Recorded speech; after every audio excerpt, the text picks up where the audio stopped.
Ang unang rekomendasyon po ay kinakailangan mag-approve ng minimum health standard na patutupad po simula ng April 27, 2020. Ito po ay maging applicable sa lahat ng ECQ.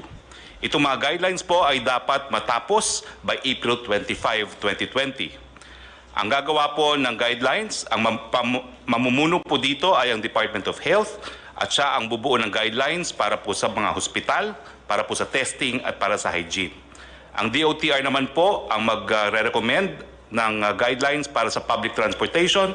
Ang DTI naman po ay bubuo ng guidelines para sa mga employers. Ang DOLE po ang magbubuo ng guidelines para sa mga manggagawa. At ang DPWH ang bubuo ng guidelines para sa infra construction. Ang decision po pagdating sa ECQ, pagdating ng Mayo 1, 2020, panatiliin po ang ECQ sa NCR, Region 3, Region 4A, and all other areas kung saan mataas pa po ang banta ng COVID-19 hanggang Mayo 15. Magkakaroon po ng re-evaluation pagdating po ng May 16.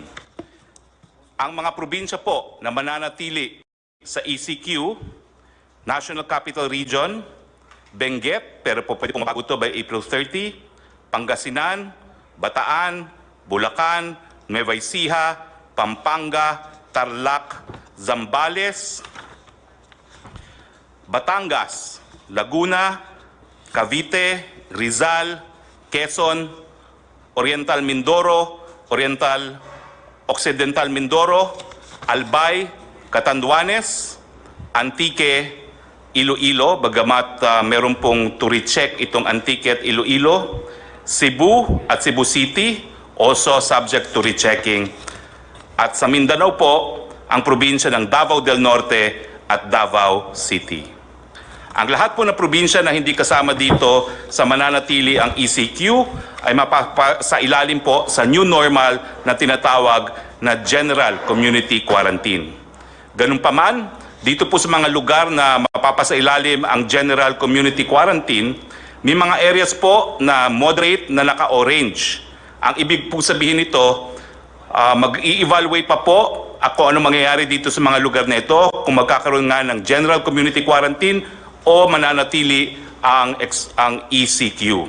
Ito po ang para sa mga probinsya ng Abra, Ilocos Norte, La Union, Cagayan, Isabela, Nueva Vizcaya, Marinduque, Camarines Sur, Aklan, Capiz, Samar, Western Samar, Zamboanga del Sur, Lanao del Norte, Misamis Occidental at Misamis Oriental, North Cotabato, South Cotabato, Maguindanao. Yung mga areas naman po na low at moderate ay mapapasilalim nga po sa GCQ, ang new normal.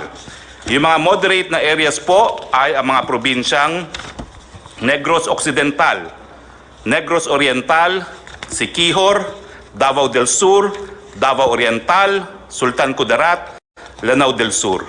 At yung mga low po na areas na mapapasilalim din sa General Community Quarantine ay mga probinsya ng Apayao, Mountain Province, Ifugao, Kalinga, Ilocos Sur, Batanes, Quirino, Aurora, Palawan, Romblon, Camarines Norte, Sorsogon, Masbate, Guimaras, Bohol, Biliran, Eastern Samar, Leyte, Northern Samar, Southern Leyte, Zamboanga del Norte, Zamboanga Sibugay, Bukidnon, Camiguin, Davao Occidental, Sarangani, Agusan del Sur, Dinagat Island, Surigao del Norte, Surigao del Sur, Agusan del Norte, Basilan at Sulu.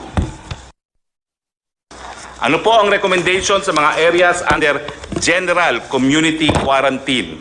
Ito po yung mga lugar na hindi na mapapasailalim sa ECQ. Pwede pong magtrabaho ang mga manggagawa sa Sektor 1, 2, and 3. Ito po yung gagawin on a work-in phase. Yung mga bata po, edad 0 hanggang 20, at yung mga matatanda, 60 and up, and high health risk, mananatili po sila sa kanilang mga tahanan. Papayagan po ang mall opening covering non-leisure shops. Papayagan po yung mga priority and essential construction projects na mag-resume. Papayagan po ang mga non-workers to go out to buy goods and services except those pertaining to Sector Category 4, yung leisure at mga kabataan. Papayagan din po ang public transport na mag-operate at reduce capacity at ang LGU po to enforce curfew at night dun po sa mga hindi manggagawa. For GCQ areas, General Community Quarantine, i-consider po ang reprioritizing ng SAP cash subsidy towards ECQ areas. Ibig sabihin, yung SAP po na para sa areas na hindi na po under ECQ, syempre po yung cash subsidy, kinakailangan pag-aralan na ibuhos doon sa mga areas under ECQ pa rin. Yung mga GCQ areas, consider to allow na po yung high school, higher education institute, HEI school year to finish and give credentials to students. Sa ECQ and GCQ areas, bubuksan po ang mga paliparan at ang mga puerto para sa mga goods lamang. Yung option po to shift to GCQ sa mga moderate to low risk area by industry. Nagbigay po sila ng rekomendasyon na 100% opening para sa agrikultura, fishery, forestry, sa food manufacturing at lahat po ng supply chain including ink, packaging, raw materials, sa food retail, supermarket, restaurant for takeout and delivery only, mga hospital, logistics, water, energy, internet, telecoms, media. Yung opsyon naman po sa GCQ, sa moderate to low risk area by industry, ang rekomendasyon po ay buksan from 50 to 100% opening. Yung other manufacturing po, gaya na electronics and exports, yung e-commerce and delivery for essential and non-essential items, yung repair and maintenance services po, housing and office services. Yung option po to shift to GCQ in moderate to low risk area by industry, consider po na buksan hanggang 50% on-site work and 50% work from home. Mga financial services, BPO, other non-leisure wholesale and retail trade, other non-leisure services. Yung option po sa low risk to moderate areas na buksan by industry, consider for 100% closure.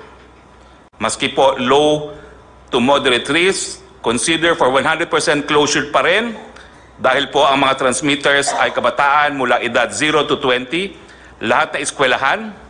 I-consider po ang late opening sa Setyembre except po sa online learning, yung leisure, amusement, gaming and fitness, yung kid industry na tinatawag, turismo, all gatherings including religious conferences at iba pa, limited opening po ng malls at limited opening ng construction. Yan po ang rekomendasyon ng inyong IATF. Maraming salamat po.